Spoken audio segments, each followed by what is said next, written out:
आज हम बात करेंगे दर्द की दवाइयों के बारे में। क्या आपने कभी सोचा ये सच में आपका दर्द ठीक कर रहा है या आपके साथ ये चीटिंग कर रहा है?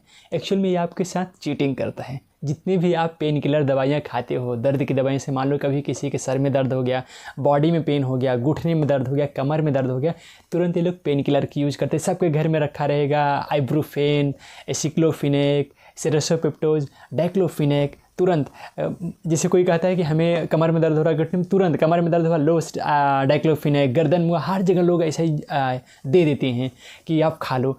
तो आपने कभी सोचा कि सच में क्या हमारे पैर का दर्द ठीक करता है? क्या सच में हमारे कमर का दर्द ठीक करता है? हमको केवल पागल बनाता है? एक्चुअली में इसका रिप्लाई है, ये सच में आपको पागल बनाता है। ये जितनी भी दर्द की दवाइयाँ हैं बस ये आपके सिम्टम्स को दबा देती हैं, ना कि दर्द को क्योर करती हैं। तो आप जान लीजिए, जितने भी आप ये सब पेन किलर यूज़ करते हो, ये सब इमरजेंसी मेडिसिन्स होती हैं। जैसे मान लो कि आपको कभी दर्द हुआ, कोई ऑप्शन नहीं है, डॉक्टर बहुत दूर हैं, रात को दर्द हुआ, आप डॉक्टर के पास नहीं जा सकते हो, तो उस इमरजेंसी केस में आप खा सकते हो। अगर आप इसको डेली रूटीन में खा रहे हो तो ये बहुत गलत है। ये क्या करेगा, ये आपके ऑर्गन्स को डैमेज करता है, सीधे आपके लीवर को, आपके किडनी को, आपके बीपी को फ्लैक्चुएट कर देगा। इसमें सबसे बड़ा काज जो होता है, ये पेप्टिक अल्सर कॉज करता है। अगर आप पेन किलर 1 महीने, 2 महीने, 3 महीने लगातार यूज़ कर लो तो आपको पेट में अल्सर कॉज कर सकता है। अगर आपके पेट में अल्सर हुआ है तो आपका एसिड लीक कर जाएगा, फिर उससे इंसान मर भी सकता है। इसलिए प्लीज़ मैं आप लोगों से बोलूँगा, कभी भी सिम्टम के पीछे मत भागो। अगर किसी को सर दर्द हो रहा है, किसी कमर में दर्द हो रहा है, किसी घुटने में दर्द हो रहा है, तो आप लोग पेन किलर के भरोसे कभी मत बैठो, ये बहुत ज़्यादा डेंजरस है। और अगर आप लोग सोचो कि आप पेन किलर ना खाएं तो करें क्या, आपको अगर कभी भी घुटने में दर्द हो रहा है, कमर में दर्द हो रहा है और आपको गर्दन में दर्द है, इसके लिए आप किसी प्रॉपर अच्छी फिजियोथेरेपिस्ट के पास जाओ। फिजियोथेरेपिस्ट प्रॉपरली जॉइंट पे ही काम करते हैं। और अगर आपको कभी सर दर्द, पेट में दर्द हो रहा है, इसके लिए कभी आप झोला छाप डॉक्टर के पास मत जाओ। अगर आपको कभी भी खांसी आ रहा है, जुकाम हो रहा है, इसके लिए आप कभी झोला छाप डॉक्टर के पास मत जाओ। हमेशा एक फिजिशियन और पढ़े लिखे डॉक्टर के पास जाओ, क्योंकि जो झोला छाप डॉक्टर होते हैं कभी भी लैब टेस्ट नहीं सजेस्ट करेंगे। ये प्रॉपर जानकारी, मतलब जैसे कि मान लो किसी को भी जुकाम हुआ, जुकाम ये बैक्टीरियल इन्फेक्शन है, वायरल इन्फेक्शन है, क्या है, झोला छाप को कभी पता नहीं होता। उसमें तुरंत वो एंटीबायोटिक यूज़ करा देते हैं। एंटीबायोटिक दे देंगे, कहेंगे 7 दिन खाओ, 8 दिन खाओ, 10 दिन खाओ, लेकिन वो एंटीबायोटिक्स क्या करते हैं, वो एंटीबायोटिक्स, अगर आपको मान लो वायरल इन्फेक्शन है तो उसमें आप एंटीबायोटिक दे रहे हो, तो वो एंटीबायोटिक बैक्टीरिया को मारता है, ना कि वायरस को मारता है। तो उस कंडीशन में क्या होगा, हमारी बॉडी एंटीबायोटिक के अगेंस्ट रेजिस्टेंस बना लेगा, और सच में इन फ्यूचर अगर आपको बैक्टीरिया की इन्फेक्शन हुआ तो वो एंटीबायोटिक काम नहीं करेगा।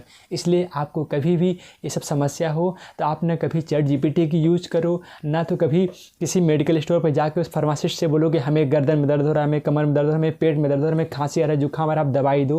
क्योंकि देखो, वो दवाई जो देगा, उस दवाई को बस 1 से 2 दिन, 3 दिन यूज़ करोगे, तो उससे ज़्यादा आप यूज़ कर रहे हो तो आप सच में एक नया समस्या पैदा कर रहे हो। इसलिए अगर आपको इससे रिलेटेड कोई भी प्रॉब्लम आ रहा है, इसके लिए आप अच्छे डॉक्टर के पास जाओ। जॉइंट से रिलेटेड समस्या है तो आप फिजियोथेरेपिस्ट के पास जाओ। और अगर मान लो आपको कभी खांसी है, जुकाम है, चेस्ट पेन है और पेट में दर्द है, इसके लिए आप किसी अच्छे फिजिशियन के पास जाओ, ना कि आप कभी भी ChatGPT और ना झोला छाप डॉक्टर के पास आप जाओ। अगर आप जा रहे हो तो आप एक प्रॉब्लम ठीक करोगे, 10 प्रॉब्लम पैदा कर लोगे। और इस बात को एकदम सीरियसली लेना है। अगर आप ऐसा नहीं करोगे तो आप अपना एज कम कर रहे हो। और रही बात कि हम ये समस्याएं आखिरकार हमें हो ही क्यों रही हैं, ये समस्या हमें ना हो इसके लिए हम क्या करें? सिंपल सा आपको कुछ चीज़ ध्यान देना है। आप जब भी सुबह सो के उठते हो, हर दिन एक्सरसाइज ज़रूर करो, हर दिन चलो फिरो, एक्सरसाइज करो।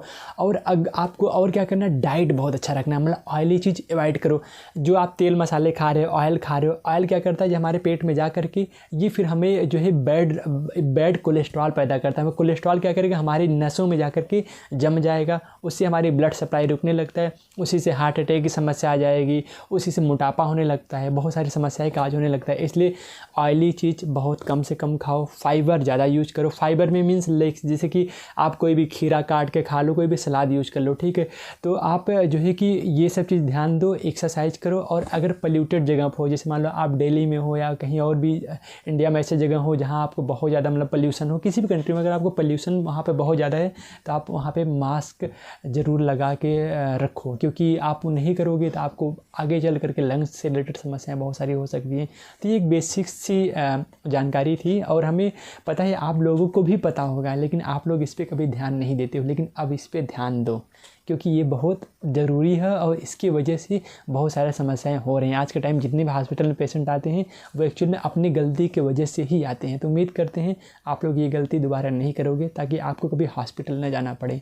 तो अगर आपको हमारी बात अच्छी लगी हो तो ठीक है, अपने दोस्तों के बीच हमारे वीडियो ज़रूर शेयर करो।